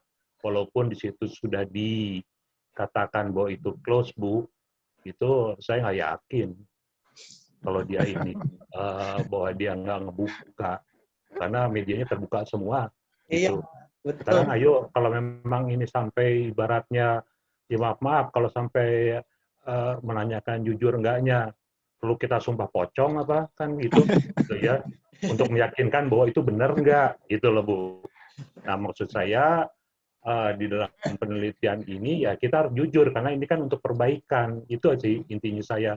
Jadi bukan berarti mencari kambing hitamnya, yang penting kita bicara ke sananya. Jadi jangan sampai nanti salah obat gitu loh kalau penyakit itu. Itu sih intinya, karena dari Itu tadi dari kualitas tadi. Dari kualitas mungkin bukan berarti perlu lagi, ini suatu harusan. Memang yang disampaikan Bu Tia tadi di kesimpulan bahwa kita memang harus membuat aturan SOP-nya. Nah, itu di awal-awal juga kita sudah menyadari nih, ini kalau nggak diatur seperti ini kan dari sisi pembelajaran aja, waktu pembelajaran SKS-nya pastinya berkurang, Bu, gitu. Karena banyak diskon-diskonnya ya, belum kita ngurusin koneksinya, kemudian untuk manggil-manggilnya itu perlu waktu. Ya seperti tadi yang terakhir Ibu Made itu dikatakan tadi, apakah benar antar kejujurannya? Karena saya punya metode sendiri, Bu, untuk mengecek absennya. Itu banyak memang di dalam kegiatan kemarin di awal-awal terutama itu saling mengabsenkan. Itu udah pasti. Kenapa? Kalau saya punya triknya, ya, dengan memberikan tugas di akhir, tolong yang ini jadi sebagai bentuk konfirmasi. Mungkin kesan dari anak-anak, kok nih Pak Ervan sering ngasih tugas, tapi tugas itu nggak berat-berat gitu loh. Itu hanya untuk bentuk konfirmasi, benar nggak? Nah, ternyata yang di absen dengan yang nanti mengunggulkan tugas itu aja berbeda. Jadi udah jelas. Jadi udah nggak mungkin berkelit lagi si mahasiswa. Nah, seperti itu sih, Bu. Jadi kalau kita mau mencari tadi solusi tadi, itu ya harus harus terbuka dulu kejujuran tadi. Maksudnya jujur dalam arti kata ya dari sisi dosen dan dari sisi mahasiswanya gitu loh. Terus kemudian nanti kuota, bicara masalah koneksi, itu ya walaupun tadi yang dikatakan mayoritas kita masih terjangkau, ini contohnya barusan. Saya kan nggak tahu bahwa tadi bakal putus, itu mendadak putus. Nah itu loh, itu betul kan berapa menit waktu gitu loh Pak. Jadi kan akhirnya kita udah nggak mengenal kalau bicara PJJ kan waktu dan tempat begitu loh. Itu aja sih yang ini masukan dari saya, dan minta mungkin para mahasiswa juga coba tolong Anda yang dikeluhkan seperti apa gitu. Jadi ini untuk perbaikan. Saya sih berharap hasil tadi dari sini bisa masukkan ke pimpinan atau manajemen nanti untuk dilakukan perbaikan-perbaikan. Itu aja Bu Tia. Ya, terima kasih masukannya Pak Erman. Ya, saya rasa semua juga mengalami seperti yang Pak Erman katakan tadi ya. Jadi mungkin dari sisi dosen, nah ini tadi ada yang melaporkan, sayang sekali kalau online ini malah membuat pengajar jadi malah menghindari tatap muka ya. Tatap muka walaupun hanya lewat Zoom atau Google Meet ya, harus ada sebagai komunikasi, walaupun itu minimal ya harus diadain gitu ya. Nah, ini sayang sekali masih ada dosen yang seperti itu. Mungkin nanti pihak manajemen bisa pengawasan atau monitor yang lebih ketat lagi supaya mengurangi hal-hal seperti itu. Itu mungkin dari sisi dosen, gimana caranya selalu mengadakan aturan itu bahwa sebelum UTS itu minimum 2 kali ya, 2 kali kita mengadakan pertemuan, entah itu dengan Google Meet atau Zoom atau dan setelah UTS juga minimal 2 kali ya, 2 kali mengadakan tatap muka online.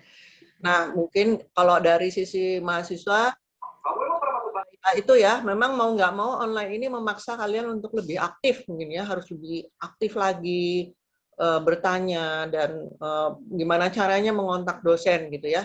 Sebetulnya kalau mahasiswanya aktif, ya intinya kalian sudah bayar kuliah gitu ya, kalian ini membayar kuliah untuk mendapatkan jasa pengajaran dari dosen, jadi itu sebenarnya hak kalian untuk bertanya. Itu benar-benar hak kalian dan sebaiknya digunakan. Kalau nggak digunakan kalian yang rugi ya, karena udah bayar kuliah gitu. Jadi kita ini dibayar dengan uang kalian. Jadi harusnya aktif ya, lebih aktif lagi. Bagaimana caranya itu dengan metode platform yang dimiliki. Mungkin ada yang mau ditambahkan lagi? Yang lain? Bapak Ibu yang lain atau adik-adik mahasiswa mungkin ada yang mau curhat lagi?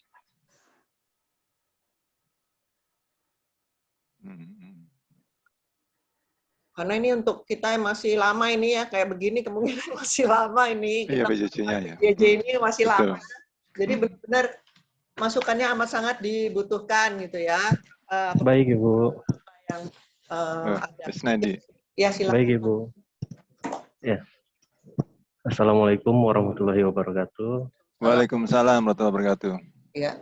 Baik, selamat siang buat Ibu Nimade, Pak Slamet, dan Bu Tiana. Sebelumnya saya sampaikan dengan kesempatan ini mungkin saya hanya menyampaikan saja Ibu ya. Ya, dari saya pribadi untuk untuk pembelajaran jarak jauh ini mungkin saya sendiri tidak ada kendala. Bahkan penyampaian-penyampaian dari para dosen itu sungguh bisa masuk sih menurut saya kayak gitu. Menurut saya itu jadi untuk penyampaiannya jadi jelas gitu. Dan apa yang disampaikan juga. Terus secara finansial kalau kita hitung-hitungan ya untuk PJJ atau tatap muka itu sebenarnya itu lebih tinggi tatap muka kalau kita bicara secara finansial Bu ya. Dari yang pertama itu misalnya kita datang aja kita ada ongkos pulang pergi berapa, tambah makan, terus dan yang lain-lainnya. Yang kedua kalau kita tetap pembelajaran jarak jauh itu mungkin hanya kuota aja. Kuota dalam sehari itu mungkin membutuhkan kuota ya dalam satu hari dari pagi itu sampai malam kurang lebih ya 1 giga sampai 3 giga lah. Itu kalau kita hitung-hitung jauh lebih efektif dibanding tatap muka. Menurut saya sih nggak masalah. Dan yang kedua ini kemarin memang saya sempat beberapa pertemuan ini tidak bisa hadir karena ada kebutuhan pekerjaan ya yang sangat urgent kayak gitu. Dan ini juga saya sudah sampaikan ke Kaprodi Bu Rita. Saya sudah izin dan saya tetap tidak isi absen seperti itu. Ya mungkin ini saya hanya menyampaikan saja, bukan masukan, bukan apa. Jadi menurut saya itu pembelajaran tatap muka atau jarak jauh itu tidak masalah Ibu buat saya. Buat saya pribadi seperti itu. Ya mungkin itu saja. Terima kasih. Assalamualaikum warahmatullahi wabarakatuh. Waalaikumsalam warahmatullahi wabarakatuh. Ya terima kasih Pak Nendi atas masukannya. Jadi memang online ini memang kalau dipikir dari waktu dan biaya memang pasti lebih murah ya. Waktu juga kalaupun berhalangan itu untuk mengganti waktunya itu lebih bisa kapan saja ya, kapan saja. Dan biayanya juga pasti lebih murah. Nah mungkin itu kelebihan dari pelaksanaan PJJ ya. Ada kelebihannya. Walaupun kekurangannya seperti yang tadi sudah disebutkan, tapi kelebihannya juga ada ya. Dan itu memang yang sudah kita jalani selama ini. Ada yang menambahkan, Pak Slamet, Bu Made, yang lain?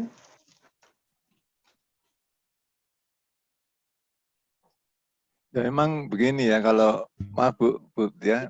Ya silakan Pak. Jadi pelaksanaan PJJ ini kalau dosen dan mahasiswa itu sama-sama memiliki sikap yang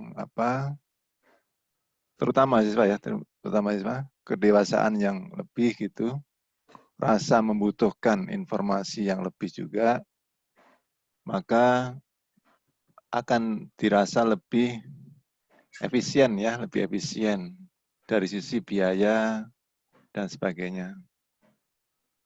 Dan lagi kalau misalnya pelaksanaan ini dari sisi dosen,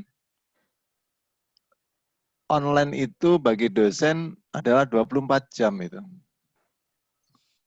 Karena ada pertanyaan-pertanyaan yang masuk ke dalam HP ya, dalam WA itu, yang mestinya kalau online itu udah di luar jam kerja itu. Kadang-kadang jam 9, jam 10 gitu kan, ada masuk pertanyaan tentang pelajaran-pelajaran tertentu gitu kan. Jadi jam kerja dosen kalau online itu lebih 24 jam gitu. Jadi malam tuh. Bahkan hari libur pun ya, itu pun juga ada pertanyaan-pertanyaan dan kita nggak merasa keberatan gitu, nggak merasa keberatan tentang itu gitu. Keberatan itu. Nah, itulah kenapa kok dari sisi dosen dan mahasiswa itu perlu saling dituntut untuk saling menjalankan fungsinya masing-masing. Mahasiswa dituntut untuk bisa lebih aktif dan kreatif ya di dalam mengerjakan sebuah tugas-tugas dari dosen sehingga dirasa tidak terlalu memberatkan begitu. Dari sisi dosennya sendiri juga kesediaan untuk berbagi di luar jam-jam kerja normal dalam keadaan offline ya, seperti yang kalau offline. Saya sendiri gini Bu ya, hampir tidak pernah ya ketika kita ada kelas offline itu, kemudian ada yang masuk dari mahasiswa itu hampir nggak pernah. Tapi begitu online, itu hampir tiap hari dan jamnya itu nggak menentu. Itu ada aja, ada yang perlu disampaikan. Dan saya terima kasih bisa memberikan jawaban-jawaban yang mungkin diperlukan oleh para mahasiswanya ya. Itu saya kira itu seperti itu. Dan masalah kejujuran dimaksudkan oleh Pak Irman tadi adalah kejujuran dalam hal memfungsikan diri ya, memfungsikan diri sebagai mahasiswa. Ya. Meskipun kita tidak diawasi, kalau namanya close book ya close book gitu ya. Close book, close gadget, ya close semua gitu kan, meskipun nggak diawasi, ya kan. Nah, ada solusi-solusi tertentu yang mungkin masing-masing dosen punya cara dan mekanisme ya untuk membuktikan dari untuk saling mengajari para mahasiswa agar bisa berbuat lebih jujur lagi dan sebagainya. Masing-masing dosen punya cara dan metode sendiri-sendiri ya. Begitu juga persoalannya adalah soalan bukan menjelaskan tapi berupa studi kasus dan sebagainya, ada penugasan-penugasan di luar rumah misalnya kan, bisa browsing di internet dan sebagainya, yang itu nanti akan bisa memperkaya dari proses pembelajaran ini. Oh ya, satu lagi ya, ini program yang kita ikuti ini kan diharapkan kampus itu punya semacam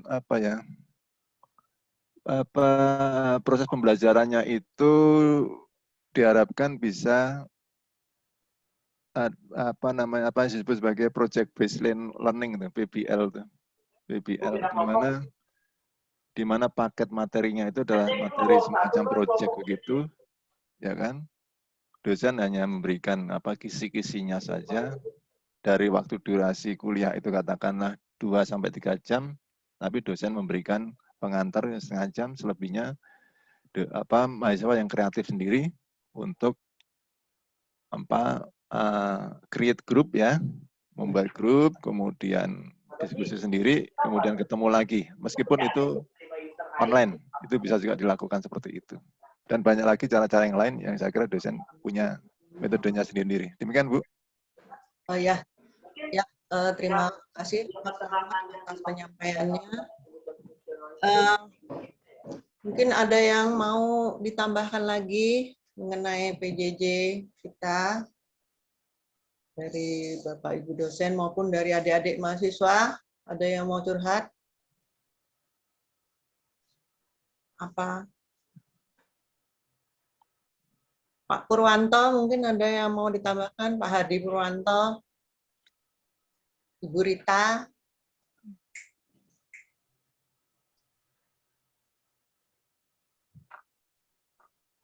Kayaknya nggak ada nih ya. Gimana Pak? Selamat apa? Udah, kalau memang seperti nggak ada masukan lagi, nggak ada informasi yang perlu ditambahkan, Ya, kami bertiga mengucapkan terima kasih kepada Bapak, Ibu dosen, dan adik-adik mahasiswa yang telah berpartisipasi dalam sosialisasi hasil penelitian ini. Dan penelitian ini adalah bukan penelitian yang berakhir sampai di sini aja ya, tapi penelitian yang akan bisa diikuti dengan penelitian-penelitian yang lain gitu, dengan topik dan materi yang mungkin berbeda begitu, sehingga kehidupan kita di perguruan tinggi yang sedang kita sama-sama ikuti di sini ini, tridharmanya itu berjalan dengan baik. Demikian Pak Bu mungkin Tia. sedikit Ya. mungkin Pak tambahan sebelum di closing Pak. Silakan Pak ya. Silakan. Mungkin perlu dibacakan kembali gitu ya rekomendasinya Pak atau Bu Tia. Jadi mungkin dari masukan-masukan yang tadi yang untuk intinya adalah untuk menindaklanjuti dari penelitian ini aja. Itu aja sih Pak, Bu. Ya. Siap Pak Herman. Memang kita selain rekomendasi yang tadi sudah kita sajikan, makanya diadakan sesi tanya jawab ini untuk menambah poin-poin tadi. Dan terima kasih ini untuk masukannya Pak Herman. Sudah kami catat semuanya. Juga Pak Snendi tadi, juga adik mahasiswa Adezia, juga masukannya sudah untuk menambahkan rekomendasi-rekomendasi yang bisa disampaikan ke pihak kampus, supaya memperbaiki lagi proses PJJ supaya lebih baik lagi, lebih mendatangkan manfaat, dan bisa memberikan proses belajar mengajar yang lebih baik yang kita harapkan selama ini. Kalau gitu, jika tidak ada lagi yang mau ditambahkan, saya ucapkan banyak-banyak terima kasih kehadirannya pada webinar hari ini, pada Pak Teddy, kemudian juga Bapak Ibu dosen yang lain, Pak Taufik juga dari PNJ juga ikut hadir, terima kasih banyak. Lalu adik-adik mahasiswa, terima kasih atas kehadirannya. Saya ucapkan, saya mohon maaf dulu sebelumnya atas jika ada kekurangan yang terjadi selama penyajian materi hari ini. Nah, tapi sebelum berpisah, bisa dimunculkan dulu videonya biar bisa difoto sama Mas Gilang. Mas Gilang, siap, boleh dimunculkan dulu nih semuanya biar kita foto bersama. Kita foto bersama. Mas Gilang boleh silakan dimunculkan dulu ya, untuk foto bersama. Mas Gilang kalau udah kasih tahu.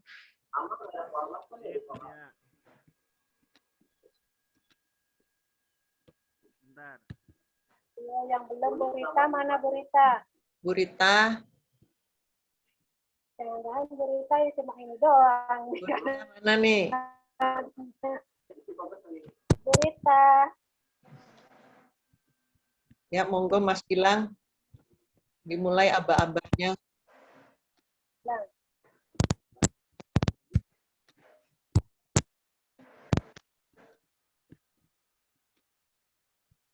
Satu lagi. Udah, Mas Gilang? Ini teori, Ceng. Udah, Bu.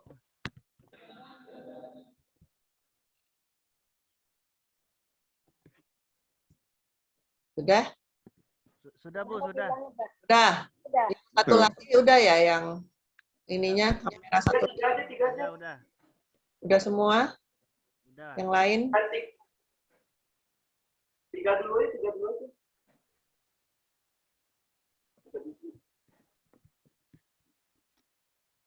Udah, Mas Gilang? Yang mau validasi login segala macam. Udah semua? Sudah. Iya. Pertama aja menerima inputan login sama password. Udah? Sudah. Oke. Sekali lagi saya ucapkan terima kasih. Saya ucapkan selamat berpuasa sekali lagi. Sambil nunggu buka, kita udah sampai jam berapa ini? Menjelang jam 3:30. Terima kasih atas kehadiran hari ini. Semoga membawa manfaat buat semuanya. Semoga semoga bertemu lagi di penelitian-penelitian berikutnya. Terima kasih. Selamat sore. Assalamualaikum warahmatullahi wabarakatuh. Waalaikumsalam warahmatullahi wabarakatuh. Ya. Yuk sekali lagi selamat Bu Tia, Pak Selamat sama Bu Made. Juga Pak Herman. Pak Herman, terima kasih. Sehat-sehat selalu Pak Herman. Ya, insya Allah Bu. Terima kasih. Terima kasih Mas Pur. Mas Pur mana? Ada Mas Pur udah hilang. Itu tadi nongol sebentar. Masih ada. Oke ya, terima kasih ya. Terima kasih Bu Made, Pak Nana. Ya, terima kasih Pak Nana. Ya, sama-sama Bu. Terima kasih Bu. Assalamualaikum. Terima kasih ya. Ya. Ya, saya Terima kasih Pak Taufik, terima kasih Pak Taufik. Mana Pak Taufik nih mana? Ferman, gimana kabarnya Pak Herman? Ya, alhamdulillah. Taufik mana? Bu Ira mana nih Bu Ira? Ira. Tuh Mas Pur ada tuh nongol. Nah, itu dia. Kenapa Bu? Kangen ya. Ira, makasih. Selamat Bu Tia, Pak Selamat. Terima kasih Bu. Dari Aji. Aji, mana Aji? Oke. Pamit pergi ya. Aji kangen Bu. Iya Pak Herman, makasih. Ya. Saya pamit pergi cari rokok dulu ya. Enggak puasa. Assalamualaikum. Waalaikumsalam warahmatullahi wabarakatuh. Assalamualaikum Bu, izin lab ya Bu ya. Terima kasih. Keluar ya. Terima kasih. Saya keluar cari gorengan ya. Saya izin lab ya Bu. Pak Selamat. Ya. Terima kasih. Terima kasih Ra. Selamat Bu Tia. Live ya Bu. Terima kasih Bu. Pak Herman semuanya ya. Izin lab ya. Terima kasih. Ya Bu, ya Pak. Ya. Pak Teddy, terima kasih Pak Teddy. Pak Teddy, makasih. Mana dia Pak Teddy? Sudah. Udah live ya? Masih ini? Masih. Oh, dia bilang foto saya terbalik. Saya N ya. Ya. Oh, makasih Gilang. Yo.